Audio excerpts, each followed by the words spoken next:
Hello again, and welcome to another episode of Merkon's Musings, a Star Wars action figure review. And today we're looking at none other than Luke Skywalker in his Hoth outfit. And as you can see here, I have 3 figures in front of you. There's a 4th one, which I don't have. It's from the Power of the Force 2 line. That version of Luke Skywalker Hoth outfit is one I will review also. I used to have the figure, so I know about it. And I'll use images to convey what I'm talking about. So as always, before we get into the review, I'm going to give you a little history about the character. So while on patrol on his Tauntaun outside the Rebel Alliance's Echo base, Luke spotted what he believed to be a meteor crash.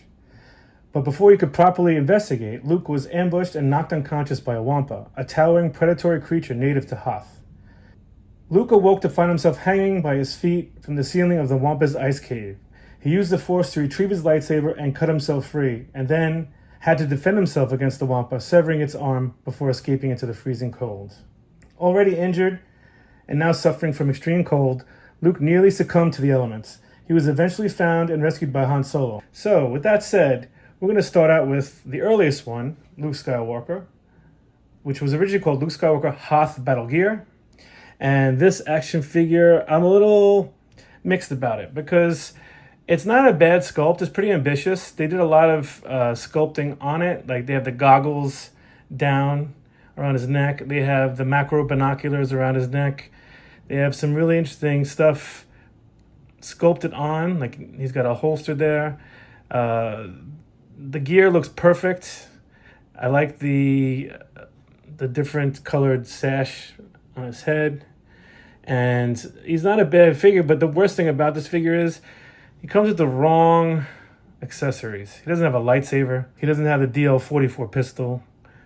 It's just wrong. I mean, he's got what they called a Rebel Commander gun back in the day, which he never had a rifle. It's just, I don't know what they were thinking. They're usually good with this stuff.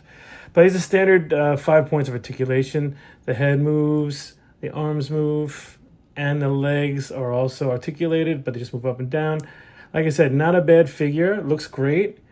Just typical Kenner, but I think they dropped the ball on this. Kenner's usually better with, giving them the right accessories to go with the action figure. But with that said, this is the first one.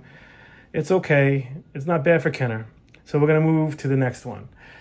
The next figure is the Power of the Force 2, which came out in 1997, and this is also called Luke Skywalker and Hoth Gear.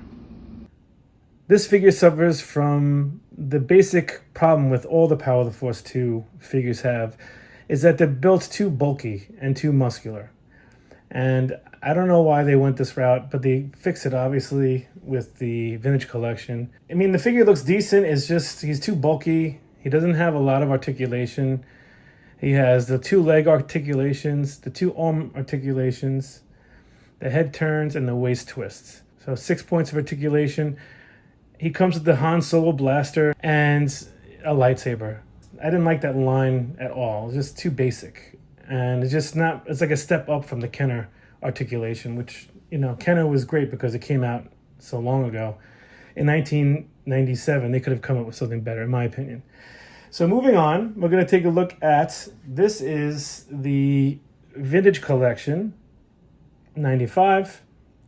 So this is a really nice action figure. As you can see, it's got lots of really cool stuff. I'm going to move in a little bit. So it's got a lightsaber hilt, and of course an ignited lightsaber. And it's got the DL-44 Blast Tech pistol. What's cool about this figure is the pistol has a holster, much like a lot of the cool stuff that the Vintage Collection was doing, making these figures much better.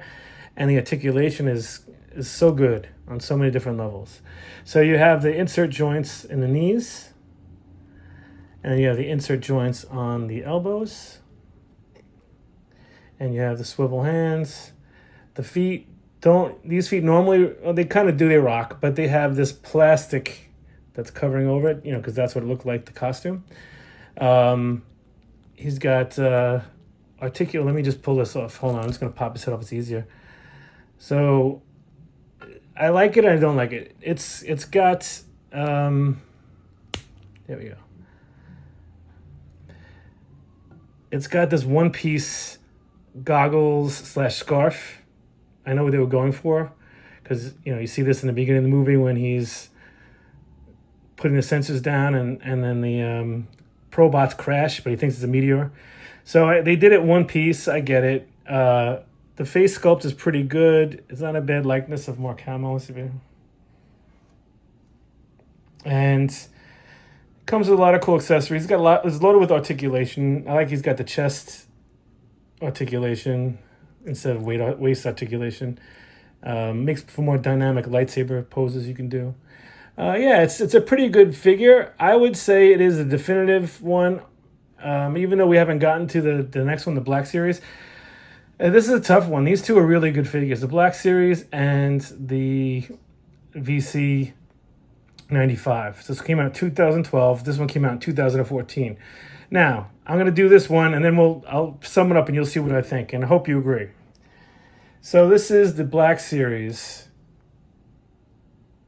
from 2014, and this was a really cool figure. It has basically the same things. It's got the lightsaber hilt. It's got the DL-44 Blast Tech pistol, and it has a holster on the side. I'm just going to put this away so it's just easier for me to talk about it.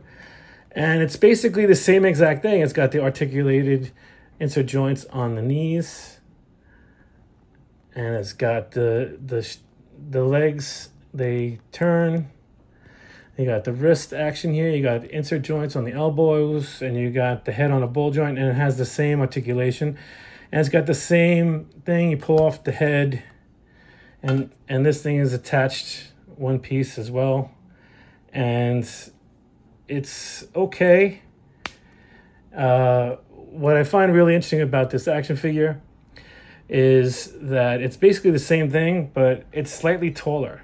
And that's why it's not the definitive one, because Luke is not that tall. Luke is not that tall. So this one is more to the sculpt size, the scale that the VC collection has been consistently doing. So this one is just slightly bigger, not in scale. And Luke is, not the tallest guy. Remember, aren't you a little short for a stormtrooper? But this is a good figure. I think they're both really good. Just this one edges out because it's in scale with the other Vintage Collection line action figures. So with that said, I hope you enjoyed this episode. Please like, watch, and subscribe, and I'll see you later for future episodes. Thank you so much.